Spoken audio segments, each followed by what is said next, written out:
District magistrate SP সবাই আছে। আসলে এই পর্যন্ত আমরা যেখানে এলাম এই পর্যন্তই যাওয়া যাচ্ছে, তারপরে আর যাওয়া যাচ্ছে না। এখান থেকে আমরা মোটামুটি আমাদের দেখালে আমি নিজেও দেখলাম। এখন কথা হচ্ছে এবারে জলটা বেশি হচ্ছে।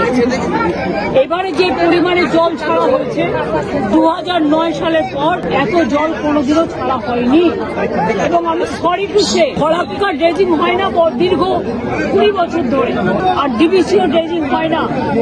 পরে পলি জমে জমে আরো 2 লক্ষ 300 মেট্রিক টন জল ডিবিসিতে থাকতে পারত, কিন্তু ওরা যখনই ঝাড়খণ্ডে বৃষ্টি হয় ঝাড়খণ্ডকে বাঁচায় আর বাংলায় সব জলটা ছেড়ে দেয়।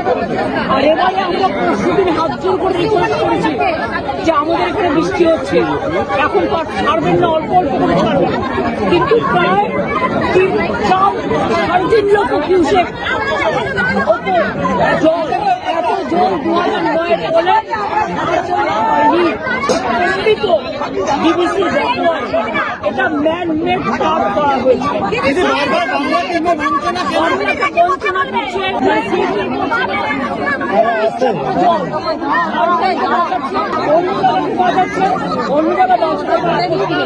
কিন্তু জলটা তুমি কেন বাংলায় ছাড়ে বারবার? সেই জন্য ঘাটালে মাস্টার প্ল্যান আজকে 20 বছর ধরে কেন্দ্রীয় সরকারের কাছে পড়ে আছে, ওরা করলো না বলে রাজ্য সরকার থেকে আমরা ডিপিআই রেডি করছি। এটা ডিপিআই রেডি হয়ে গেলে এটা হচ্ছে 2 বছর লাগবে কাজটা আমাদের করতে। এটা প্রায় 1,500 করতে, এটা আমরা করে দেবো।